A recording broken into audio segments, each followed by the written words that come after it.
이 태평양 연안에 이 천축잉어라는 바다고기가 있습니다.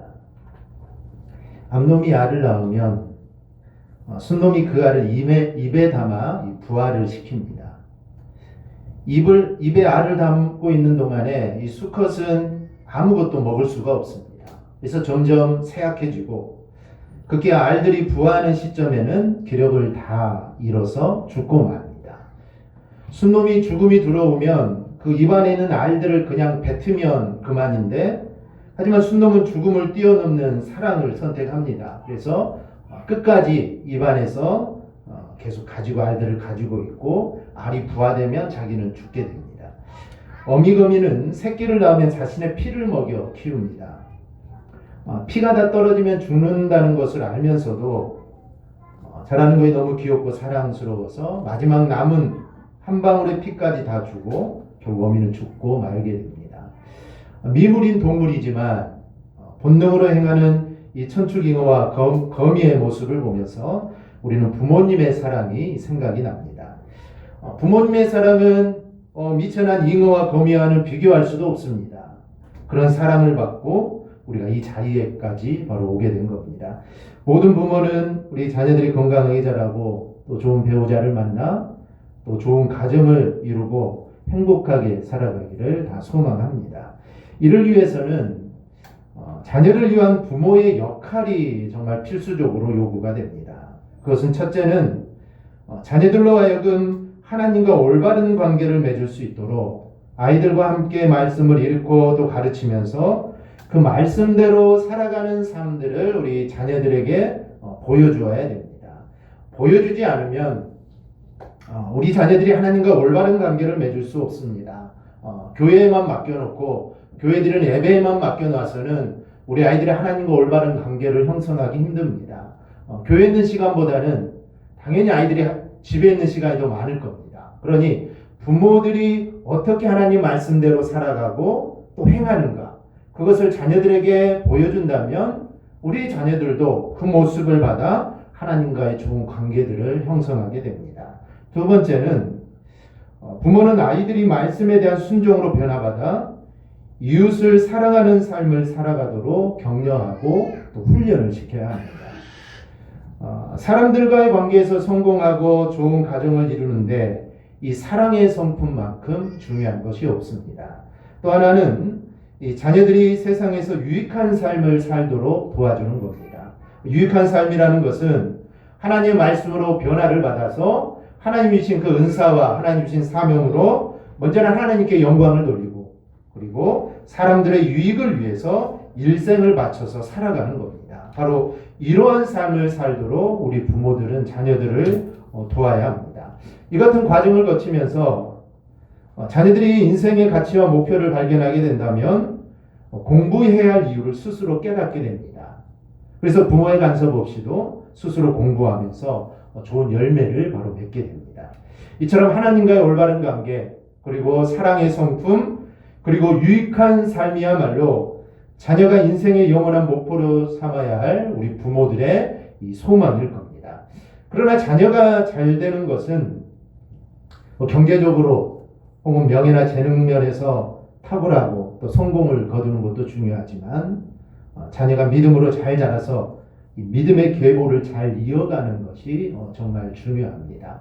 믿음의 세대가 나의 세대에서 끊어지면 어떻게 되겠습니까? 그래서 우리 부모님의 세대로부터 물려받은 또 부모님의 세대로부터 믿음을 물려받지 못했다면 지금 나의 세대로부터 시작된 이 믿음의 계보가 나에서 끊어지는 것이 아니라 정말 내가 시작이 되어서 우리 자녀들에게 또 그 자녀들의 자녀들에게 정말 계속해서 이렇게 물려줄 수 있는 정말 믿음의 명품의 이런 계보들을, 가문들을 우리는 세워나가야 됩니다. 미국의 대통령을 지낸 버락 오바마가 대통령 시절에 이 ABC 방송의 더 뷰라는 프로그램에 출연하여서 이 자녀들을 교육하는 이 방식에 대해서 이야기를 한 적이 있습니다. 이 대통령 부부는 아이들에게 절대로 이른 나이에 핸드폰을 사주지 않았다라고 이렇게 합니다. 큰딸이 말리아는 14살 때 핸드폰을 사주었고 그 당시 11살인 둘째 딸 샤사는 핸드폰이 없었다라고 이렇게 합니다. 전 세계 5억 명이 이용하고 있는 이 페이스북, 자기의 자녀들에게는 페이스북을 하지 못하도록 금지했고, 컴퓨터를 사용할 수 있는 시간은 오직 학교 숙제가 필요할 때만 컴퓨터를 사용하도록 합니다. 게다가 TV 시청 역시 주말에만 가능하고, 아침에 일어나면 반드시 자신의 침대를 정리하도록 이렇게 교육을 시켰습니다. 이들 부부가 이렇게 자녀들의 그 일들을 꼼꼼히 체크한 것은 아직 자아개념이 형성하지 않고 또 충분한 절제력이 없는 그런 시기이기 때문에, 이런 시기에 불필요한 이런 대중매체의 유해한 정보를 받지 않도록 자녀들을 보호하기 위해서다라고 이렇게 말을 합니다. 그리고 이제 성인이 되어감에 따라 스스로 그것을 선택할 수 있게 되면은 그것을 단계적으로 풀어줄 것이다 라고 이렇게 말을 했습니다. 무조건적인 자유가 항상 좋은 건 아니죠. 무조건적인 자유가 항상 좋은 것은 아닙니다. 그래서 정말 얼마 조그만 것들은 못할 수 있도록 통제하는 것, 그런 것들이 참으로 필요합니다. 상한 음식이 몸에 나쁜 영향을 미치듯이 잘못된 매체는 우리 자녀들에게 정신에 나쁜 영향을 미칠 수 있기 때문입니다. 이 장신대 박상진 교수님에 따르면 신앙이 있으면서 자녀를 키우는 이 기독 학부모들의 유형이 4가지가 있다라고 합니다. 나는 어떤 유형으로 우리의 자녀들을 키우고 있는지, 어떤 유형으로 자녀를 키웠는지 한번 살펴보시기 바랍니다. 첫 번째는 그냥 학부모가 있다고 합니다. 이런 부모는 학부모로서의 역할은 잘 하지만 신앙과는 전혀 관련이 없고, 학업을 위해 신앙생활을 쉬게 하는 등 믿음이 없는 학부모들과 전혀 다를 것이 없는 그런 유형의 기독 학부모입니다. 두 번째는 무늬만 기독 학부모가 있다고 합니다. 이런 부모는 교회는 열심히 다니고 신앙생활도 열심히 하지만 신앙은 신앙이고 학업은 학업이라고 그런 생각을 가진 학부모입니다. 세 번째는 유사 기독 학부모가 있습니다. 교회에서 맡은 역할을 잘 수행하고 자녀들의 신앙에도 신경을 쓰지만 학부모로서의 역할은 잘 수행하지 못합니다. 이런 학부모는 자녀들이 어떻게 되느냐? 믿음은 있되 실력이 없는 자녀로 성장을 하게 됩니다. 넷째는 진정한 기독 학부모인데, 이런 부모들은 하나님의 교육 원리대로 실천하려고 노력하는 학부모들입니다. 즉 신앙생활과 자녀 교육이 통합되어 있습니다. 별개의 것이 아니라 하나로 통합되어 있습니다. 그래서 하나님과의 바른 관계가 자녀로까지 이어지는 가장 바람직한 유형의 학부형입니다. 그래서 나는 어느 학부모인가 라는 것이죠. 지금까지는 어떤 모습일지 모르지만 정말 우리는 참된 기독교인 학부모가 우리는 되어야 될 줄 믿습니다. 그래서 자녀들을 정말 믿음으로 잘 양육하여서 자손 대대로 하나님을 믿는, 또 하나님을 섬기는 믿음의 가문이 꼭 되어야 될 줄 믿습니다. 오늘 우리가 살펴볼 이 왕은 아하시아인데, 아하시아의 아빠가 아하방입니다. 아하방은 방금 말씀드렸던 첫 번째에 속한 학부모일 겁니다. 기독 학부모지만, 즉 하나님을 알고 있고 하나님을 섬긴다고 말하는 학부모지만 믿음이 없는 학부모와 전혀 다를 것이 없는 그런 부모입니다. 아합은 북이스라엘의 7번째 왕으로 나라를 22년 동안 다스리게 됩니다. 이스라엘 왕의 역사를 잠시 정리하면 주전 930년에 이스라엘의 유다와 북이스라엘로 분열이 됩니다. 그중 북쪽 이스라엘은 208년 만에 망하게 되는데, 그동안 19명의 왕이 있었고 9번이나 왕조가 바뀝니다. 초대 왕이었던 여로보암 왕조는 여로보암과 나답이 있었고, 두 번째 왕조 바하사 왕조는 바하사와 엘라가 있습니다. 세 번째가 시므리 혼자죠. 이어지는 왕조가 이 오므리 왕조입니다. 오므리 왕조는 아합과 아하시아, 여호람 등 4명의 왕이 있는데요. 역사적으로 볼 때 이 북이스라엘이 가장 강력한 나라였을 때입니다. 그러나 반대로 영적으로는 가장 어두운 시기다라고 말씀드렸습니다. 그 이유는 사람들이 하나님을 의지하지 않고 군사력과 경쟁력을 의지하기 때문입니다. 우리의 삶도 마찬가지입니다. 하나님을 의지하면 잘 되는 것 같지만, 보이는 것들은 강력해지고 잘 되지만 영적으로는 어두워지는 삶을 우리가 살아갈 수밖에 없습니다. 아합은 그 중에 특히 악한 왕인데요. 아합은 악한 왕 중에서도 최고로 악한 왕입니다. 바알과 아세라를 섬기고 선지자들을 죽였습니다. 나봇도 죽이고 그 포도원도 빼앗았습니다.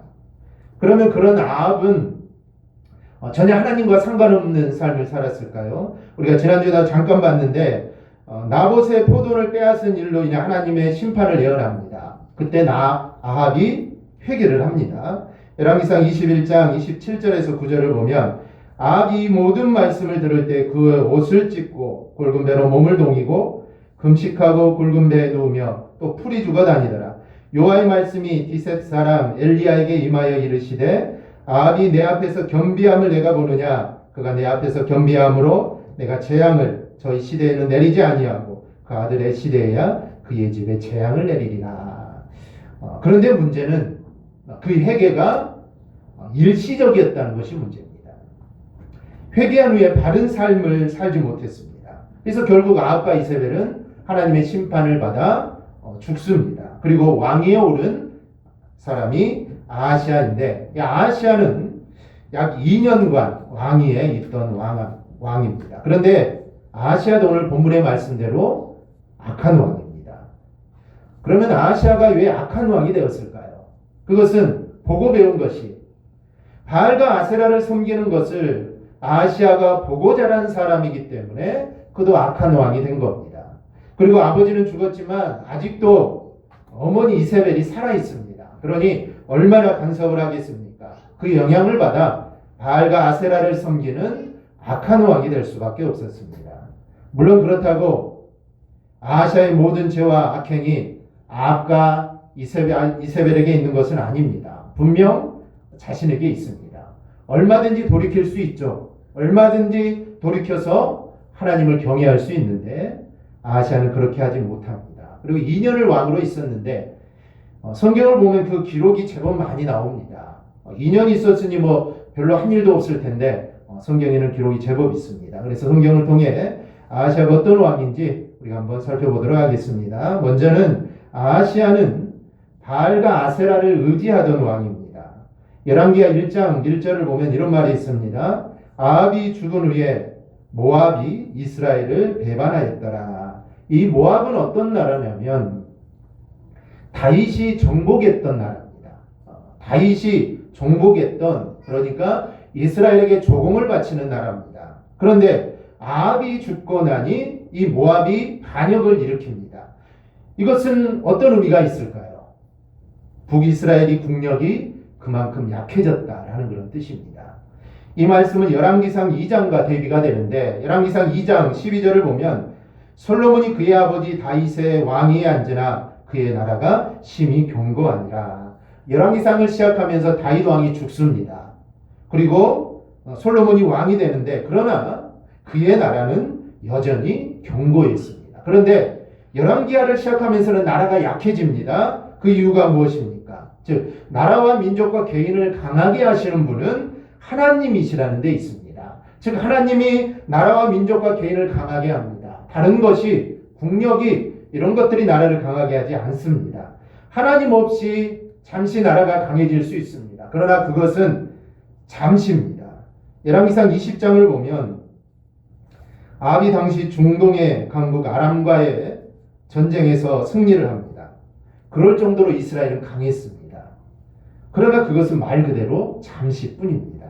하나님이 지켜주시지 않으니, 하나님을 의지하지 않으니, 하나님이 도와주시지 않으니 모압이 이스라엘을 배반합니다. 전에는 죽은 듯이 지냈죠. 즉 그때는 도저히 싸울 힘이 없었는데 이제는 고개를 들기 시작합니다. 이제는 싸워도 이길 수 있다라는 생각을 갖게 되죠. 그러니 우리는 여호와가 우리의 힘이라는 사실을 우리가 절대로 잊지 않기를 바랍니다. 물질이 나를 지켜주지 못합니다. 권력이, 명예가, 이 나라가 나를 지켜주지 못합니다. 남북의 평화도 마찬가지입니다. 국방이, 외교가 지켜주지 못합니다. 잠시 동안은 지켜줄 수 있습니다. 잠시 동안은 평화로울 수 있습니다. 하지만 오래가지 못합니다. 즉 하나님이 함께 하시고 하나님이 지키시지 않는 평화는 절대로 오래갈 수 없습니다. 오직 하나님만이 나의 힘이 되셔서 나를 지킬 때 내가 안전한 것이고 이 나라의 민족의 평화도 바로 지켜줄 수 있는 것입니다. 그러므로 우리는 하나님만이 나의 힘이심을 우리는 인정해야 합니다. 즉 하나님께 우리의 모든 것을 맡기고 하나님의 그 도우심을 우리는 간구해야 됩니다. 그럴 때 절대 변하지 않고 무너지지 않는 평화가 바로 지속되는 것입니다. 모압이 북이스라엘을 배반했다는 소식을 들은 아하시아에게 불행이 겹쳐옵니다. 열왕기하 1장 2절을 보니 아하시아가 사마리아에 있는 다락 남간에서 떨어져 다쳤습니다. 그런데 그 부상 정도가 아주 심했나 봅니다. 그래서 아하시아는 신하들에게 에그론의 신 바알세붑에게 내 병이 나을까 낫지 않을까 좀 한번 알아보고라고 이렇게 명령을 합니다. 즉 아버지 어머니에게 보고 배운 대로 하는 겁니다. 즉 아합과 이세벨이 했던 것처럼 아하시아도 똑같이 그렇게 행합니다. 그래서 제가 서두에서 이 부모의 자녀 교육 이야기를 했습니다. 만약에 아합이 모든 것을 하나님께 묻는 사람이었다면, 즉 무슨 일을 하든지 먼저 하나님께 묻고 그 일을 행했다면 아하시아가 하나님의 사람에게 사람을 보냈을 겁니다. 그래서 우리 부모들이 어떠한 모습으로 정말 어떤 일을 할 때 먼저 하나님께 기도하고 그 일을 행하는 것과 그렇지 않고 일을 행하는 것은 우리 자녀들이 보는 입장에서는 정말 큰 차이가 있습니다. 무엇을 하든지 먼저 기도하고 일을 행한다면 우리의 자녀들도 무슨 일을 할 때는 먼저 하나님께 기도하고 하는 것이구나 라는 것을 그들은 알게 됩니다. 그래서 우리 부모의 그 삶이 정말 중요하다는 것이죠. 아하시아 시대의 선지자가 누굴까요? 바로 엘리야입니다. 엘리야와 동시대에 살았다는 것, 이거는 엄청난 복입니다. 정말 능력의 종이었던 엘리야와 같은 시대 함께 한 나라에 살았던 것, 이건 정말 큰 복이 아닐 수 없습니다. 그러나 아하시아는 엘리야를 찾지 않습니다. 다락 난간에서 떨어져 부상 정도가 아주 심한 아하시아는 자신이 회복될 수 있을지 죽을지 불안했습니다. 그래서 아하시아는 아버지 아합이 그랬던 것처럼 하나님을 찾지 않고 당시 사람들의 부요의 신이며 재앙을 다스리는 신이라고 믿었던 우상 바알에게 사람을 보냅니다. 그런데 왕의 심부름을 가던 사람들이 엘리야 선지자를 만납니다. 엘리야는 이미 하나님의 지시를 받고 그곳에서 그 사람들을 기다리고 있던 겁니다. 그리고 이렇게 말합니다. 열왕기하 1장 3, 4절입니다. 이스라엘에 하나님이 없어서 너희가 에그론의 신 바알세붑에게 물으러 가느냐? 그러므로 여호와의 말씀이 내가 올라간 침상에서 내려오지 못할지라 네가 반드시 죽으리라. 그 이야기를 전해 들은 아하시아는 자신에게 그렇게 예언한 사람이 선지자가 누군지 궁금해해서 어떻게 생겼냐라고 묻습니다. 그래서 신하들이 그는 털옷을 입고 허리에 가죽띠를 띄었다라고 말을 합니다. 그때서야 아하시아는 이 사람이 바로 엘리야 선지자였구나 라는 것을 깨닫게 됩니다. 하박국 2장 18절을 보면 새긴 우상은 그 새겨 만든 자에게 무엇이 유익하겠느냐? 부어 만든 우상은 거짓 스승이라. 만든 자가 이 말하지 못하는 우상을 의지하니 무엇이 유익하겠느냐? 유익하지 않다는 겁니다. 우상은 유익이 없습니다. 사람이 만든 것이기 때문이죠. 그럼에도 아하시아는 그의 부모가 그랬던 것처럼 바알과 아세라를 섬깁니다. 이것이 결국 아하시아가 당하게 된 그 원인입니다. 그러게 우리는 이 아하시아를 통해 깨달아야 됩니다. 무엇을 우리가 깨달아야 할까요? 하나님이 아닌 내가 하나님 삼는 모든 우상들의 허무함을 우리는 깨달아야 합니다. 그리고 그 끝이 멸망이라는 것을 우리가 잊지 않기를 주님의 이름으로 축원합니다. 두 번째로 선지자를 핍박하는 아하시아입니다. 엘리야가 자신을 향해 죽음을 예언하자 보통 사람 같으면 정말 능력의 종이 예언했으니 자신을 겸비하고 정말 회개해야 되는데 이 아하시아는 엘리야를 잡아오라고 합니다. 얼른 가서 엘리야를 잡아와라. 그래서 열왕기하 1장 9절 이하를 보면 50부장과 그 부하 50명을 보냅니다. 즉 오늘날로 말하면 일개 소대쯤 되겠죠. 일개 소대를 보냅니다. 그런데 9절 10절을 보면 좀 이해하기 어려운 일이 일어납니다. 이에 50부장과 그의 군사 50명을 엘리야에게로 보내매 그가 엘리야에게로 올라가 본즉 산 꼭대기에 앉아 있는지라. 그가 엘리야에게 이르되 하나님의 사람이여 왕의 말씀이 내려오라 하셨나이다. 엘리야가 50부장에게 대답하여 이르되 내가 만일 하나님의 사람이면 불이 하늘에서 내려와 너와 너희 50명을 살을지로다 하며 불이 곧 하늘에서 내려와 그와 그의 군사 50명을 살랐더라. 즉 왕의 명령을 받고 엘리야를 향하여서 내려오라고 한 것밖에 없는데 하늘에서 불이 내려와서 그 50명을 태워 죽입니다. 이 50명이 무슨 죄가 있습니까? 왕이 시켜서 너희들 가서 엘리야 잡아오라고 했기 때문에 이 50명은 가서 엘리야 왕이 오라니까 얼른 내려와라라고 했는데 그들은 죽게 됩니다. 만약에 결혼한 군인이라면 순식간에 50명의 가부가 생기고 100명의 사람들의 아들을 잃게 됩니다. 수많은 어린이들이 아빠를 잃었습니다. 그런데 그와 같은 일이 또 한 번 벌어집니다.